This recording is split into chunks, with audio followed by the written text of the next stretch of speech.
கோடியில் ஒருவனாக இவர்தான். பல நூறு படைப்பாளிகளை தமிழ் சினிமாவுக்கு கொடுத்து காத்திருக்கும், கொண்டாடி கொண்டிருக்கும் விஜய் ஆண்டனி அவர்களை இப்போது பேச.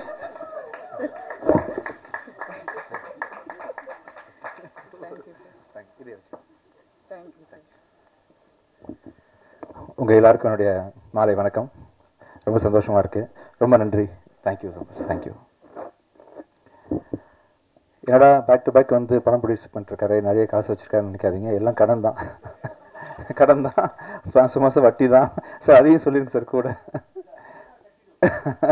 சரிங்க சார். நம்பிக்கை தான், டைரக்டர் லியோ மேல வச்சிருந்த நம்பிக்கை தான்.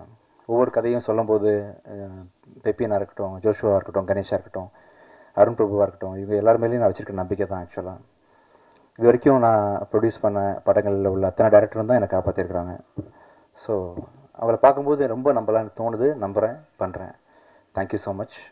இந்த கடன் சொல்லி சார் வேறு ஏதாவது ஆயிரப்போகுது. அதுக்காக ரொம்ப சந்தோஷமாக இருக்குது. இந்த படத்தில் வந்து லியோ அளவுக்கு ஒரு சின்சியரான ஒரு மனிதர் நான் பார்த்ததே இல்லை. ஆக்சுவலாக உண்மையிலேயே ரொம்ப ரொம்ப ரொம்ப சின்சியர்.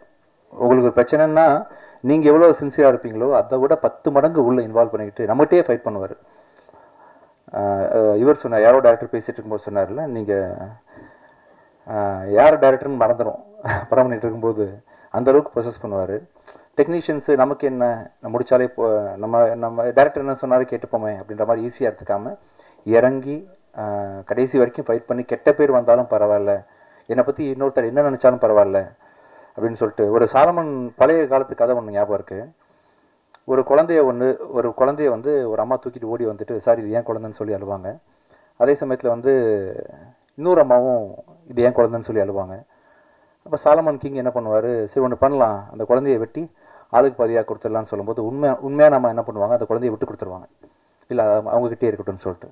அதை வச்சு அந்த கிங் சாலமனுக்கு தெரியும் அந்த குழந்தை யார் குழந்தை அப்படின்னு சொல்லிட்டு கண்டுபிடிச்சி தண்டிச்சிடுவாருன்ற மாதிரி. எந்த டைரக்டர் லியோ கூட ஒர்க் பண்ணாலும் ஒரு பிரச்சனைன்னு வந்தால் தாய்மைக்குரிய அந்த பட்டுதலை வந்து ப்ராஜெக்ட் மேலே லியோ கண்டிப்பாக வச்சுருப்பார். அந்தளவுக்கு ப்ரொசஸ் பண்ணுவார். பிச்சைக்காரனில் அவர் எடிட்டராக ஒர்க் பண்ணார் கொஞ்சம். அப்போ வந்து நிறைய அவரை பற்றி தெரிஞ்சுக்கிட்டேன். ஒரு 3-4 படம் அவர் கூட சேர்ந்து ஒர்க் பண்ண முடியாத போச்சு எனக்கு.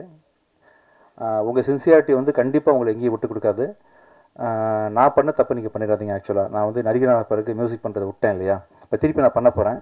நீங்கள் என்ன தான் இப்போ கண்டிப்பாக இந்த படம் நல்லா பேர் வாங்கி கொடுக்கும் உங்களுக்கு. ஆனாலும் திரும்பி கண்டிப்பாக ஃப்யூச்சரில் உங்கள் டேரக்டர்ஸ் எல்லாருக்கூடையும் சேர்ந்து டேரக்டராக தொடர்ந்து பயணம் பண்ணணும். ப்ளீஸ் பண்ணுங்கள். ஒண்டர்ஃபுல் எடிட்டர் நீங்கள். லியோ கிட்ட ஒரு படத்தை கொடுத்துட்டோம்னா வேறு எதை பற்றியும் கவலைப்பட வேண்டாம். டப்பிங் பற்றி கவலைப்பட வேண்டாம், மியூசிக் பற்றி யோசிக்க வேண்டாம். ஏன்னா மியூசிக்லாம் வந்து மியூசிக் டேரக்டருக்கு போகிறதுக்கு முன்னாடியே ரீரெக்கார்டிங்லேயே அவரே முடிச்சிருவார். ரஃபா இங்கிலீஷ் படத்தில் இருந்தால் போட்டு இது மாதிரி இருக்கலான்ற மாதிரி ஒரு டைரக்டருக்கு பக்காவான ஐடியா ஒன்று கொடுத்து ரொம்ப கான்ஃபிடன்ஸ் கொடுப்பாரு. கடைசி வரைக்கும் கூட இருப்பார். Wonderful technician. Thank you so much Leo. நல்ல ஒரு ப்ராஜெக்ட் கொடுத்துருக்கீங்க. இந்த படம் வந்து பார்த்து தான் எல்லோரும் வாங்கினாங்க. ஸோ அது பார்த்து வாங்கினது காரணம் உங்கள் உழைப்பு தான், உங்கள் ட்ரீம் தான். ஒரு 3-4 வருஷம் கஷ்டப்பட்டு ஒரு படத்தை கொண்டு வந்து என் கம்பெனிக்கு கொடுத்து அஜயவும் நீங்கள் வந்து நடிக்க வச்சுருக்கீங்க. அஜய் வந்து அந்த பொண்ணை ரேப் பண்ணிடுவீங்களா? அப்போ என்ன பண்ணுவீங்க ஆக்சுவலாக? இல்லை ரேப் பண்ணி கொலை பண்ணுறதான கதை ஆக்சுவலாக. எத்தனை பொண்ணுங்கள? 5-6 பேர். 5-6. அதுதான் என்னன்றது நீங்கள் படம் பார்க்கும்போது புரியும் உங்களுக்கு.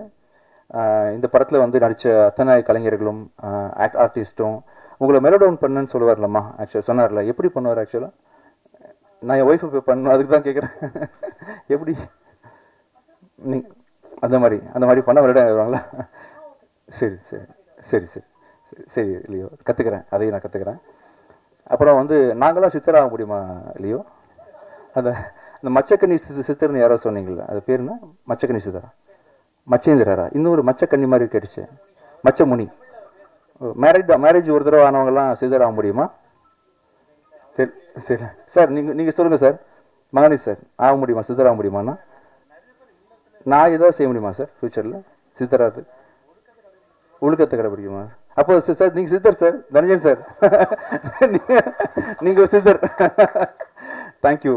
ரொம்ப சந்தோஷமாக இருக்குது. இதே மாதிரி ஆக்சுவலாக வந்து இன்னொரு முக்கியமான ஒரு மீட் ஒன்று இருக்குது. இந்த படத்தை போட்டு காமிச்சு முக்கியமான டேரக்டர்ஸ்க்கெலாம் போட்டு காமிச்சு அதை வந்து பெரிய செலிப்ரேஷன் மாதிரி கொண்டாடணும் பிஃபோர் ரிலீஸ்னு நினச்சோம். அப்போ தான் ஒரு பெரிய ஈவெண்ட் பண்ணணும். இப்போ ட்ரெய்லர் மட்டும் சும்மா லான்ச் பண்ணிடலாம்னு நினைக்கும் போது தனஞ்சயன் சார் தான் அட்வைஸ் பண்ணாங்க, இல்லை அப்படி பண்ணாதீங்க, நீங்கள் எல்லாரையும் கூப்பிட்டு ஃபஸ்ட்லேருந்து நீங்கள் செலிப்ரேஷன் ஆரம்பிச்சிருங்க அப்படின்னு சொன்னதுனால நீங்கள் சொன்னதான் இந்த ஃபங்க்ஷன் பண்ணேன் சார். Thank you so much. கண்டிப்பாக இந்த படம் வந்து பெரிய நல்ல ஒரு படமாக அமையும்.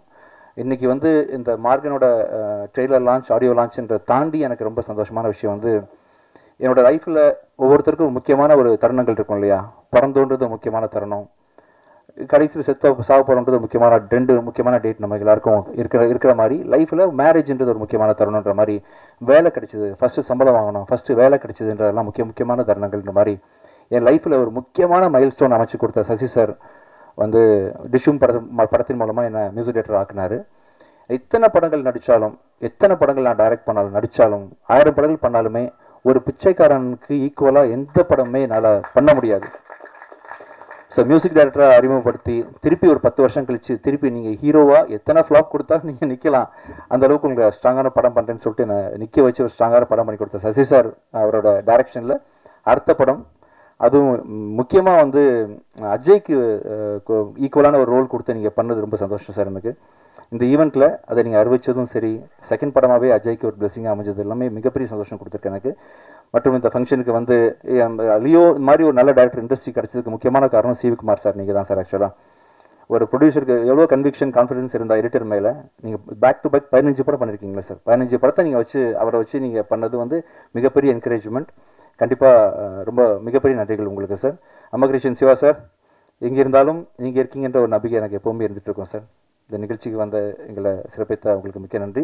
இங்கே நிறைய பேர் நான் மறந்துருப்பேன், உங்கள் எல்லாருக்கும் மிக பணிவான நன்றிகளை தெரிவிச்சுக்கிறேன். Thank you so much. தேங்க்யூ.